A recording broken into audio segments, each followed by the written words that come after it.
Towards Adeloop and take a left.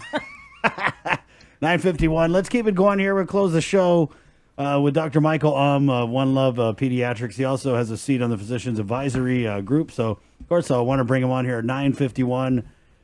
Good morning, Doc. Hey, morning, guys. Morning. Good Looks having me on again. Of course, our pleasure. Looks like you haven't got your hair appointment yet. Nope. I know a lady. Let me know. Thanks. On my list of things. Right on. But I know you're too busy, right? So let's just start with some of the takeaways for you. We heard from Dr. Hoa about the meeting, but always good to get another perspective.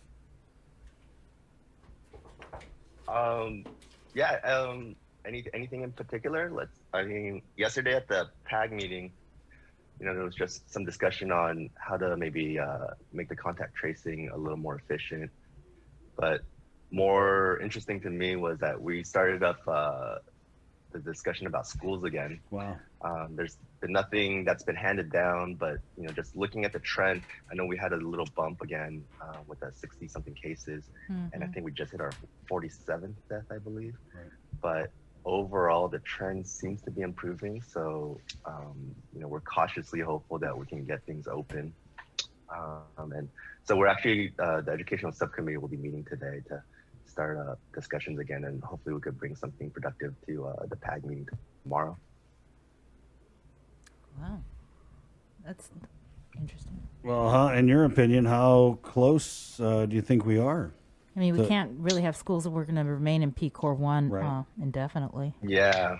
So, I mean, it's a few weeks would be the very optimistic projection, but I think it's what the difference this time around. I think we're really going to look at schools on a case-by-case basis. Some schools are definitely going to be more prepared than others, not necessarily just private and public, but even within the public schools. I'm sure that some schools are a little bit more ready and maybe some schools aren't. But what I think the concern is, I think we are going to need a good way to, at this point, there's going to be a case at a school at some point, right? And we kind of remember what happened when we opened up the first time around.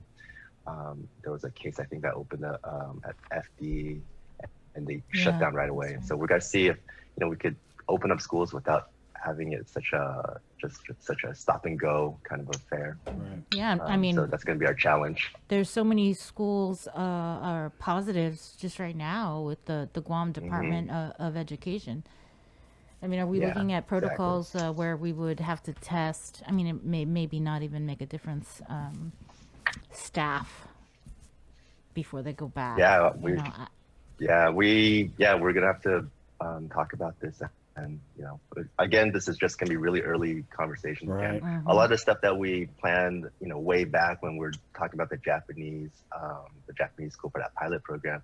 It's just kind of like, how do we integrate like social distancing in there? And at that point, though, we really, we figured maybe this case might come up, but at that point, the virus just did not have the foothold in the community that it does now. How did the Japanese school, are they still open? I mean, did they shut down as a result of PCOR 1? Okay, yeah. Yeah. But how are they doing? Nobody's in physically. How are they doing? I think they did fine during the thing, and then we had to shut, and everybody's going online now, right? So, yeah. Okay. What about, did you guys discuss at all the funds that are coming out for the Tier 1 and Tier 2 and other clinics? No, that was news to me. I got a late text forward about the executive order, and I was surprised, pleasantly surprised. But it looked like the details have to be worked out, and it'll be administered through GIDA. So right. I'm sure they'll do a good job.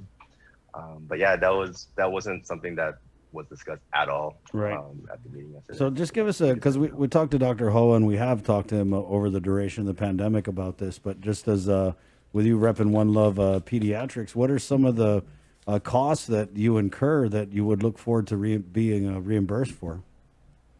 Oh, I mean, really, it was at the time back in March. The question was that I'm sure briefly went through my mind. I'm sure a lot of other people considered it too. Was just closing down, right? I mean, it was out in the, you know, we were going down in Pcor 1, and, you know, it's like, well, generally people weren't coming out to the clinics, although, you know, we did have, so our numbers dropped, but we did have some people come through. And it was like, well, I could close and, you know, just eat the cost of rent, you know, but my staff would suffer, but more importantly, the community would suffer because, you know, where would people go? And if none of the clinics were open, they have to go to hospitals. And so, of course, made the decision, you know, I was happy to step up, and, you know, this is kind of why I became a doctor, right? Step up and have this opportunity to provide services for the community. So we stayed open, but, you know, the PPE costs, yeah, I mean, on getting a PPE kit was more expensive than you, I mean, but it wasn't like incredibly expensive, but it was really just the cost of being open and not just seeing the same volume we came in. So Right. that's really what the big cost was. Yeah. All right, So thanks. I know everybody took a hit. Yeah. Thanks, Dr. Thank you for holding on through the mayor's Throwdown. the mayor's throwdown there. It was a little bit of a throwdown. Yeah, that huh? was fascinating. Yeah. Yeah, that makes our tag meetings look super tame. Really, yeah. I'm not even sure what happened. I was like, wait. I was like, are we gonna have a Zoom fight? Well, if your physicians advisory group meetings are kind of tame, then, you know, shoot over the link so we can get in on that Zoom. I can lurk. No, they wanted to keep it a closed meeting, just just so we could have a free flow of ideas and not have anybody be criticized. Wow. So we want to just come together, you know, after we discuss our ideas. You know, we all are usually we're in agreement, and we like to go forward as a group. Okay. Okay, Doc. Anything else in closing that you want to throw out there that we forgot to ask you about? No, I mean, I wish I could give you guys more exciting updates. Make but, something up. Yeah, just. All right, thanks, guys. Thanks, Dr. Take care. All right, have a good one, guys. Let me know about that hair thing, man. I tell you, I got a line on. I could get you in. We got a 215. Oh, thanks. Okay, Doc. See you. So wash your Thanks, hands. Dave. Come All here. right, have a good one, guys. Okay. There you go, Dr. Michael Alma, One Love Pediatrics. Good job today, Bree. Good job, Chris. The takeaways, mayors are out of the loop unless they check their email. What's good for Talafofo is not necessarily good for Jigo. Yeah. Agate or PD. Right.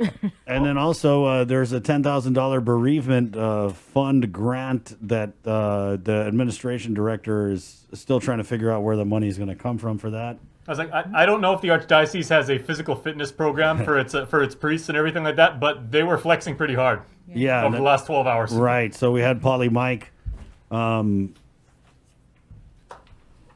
course, on the show, and the posture. I think it's just really, really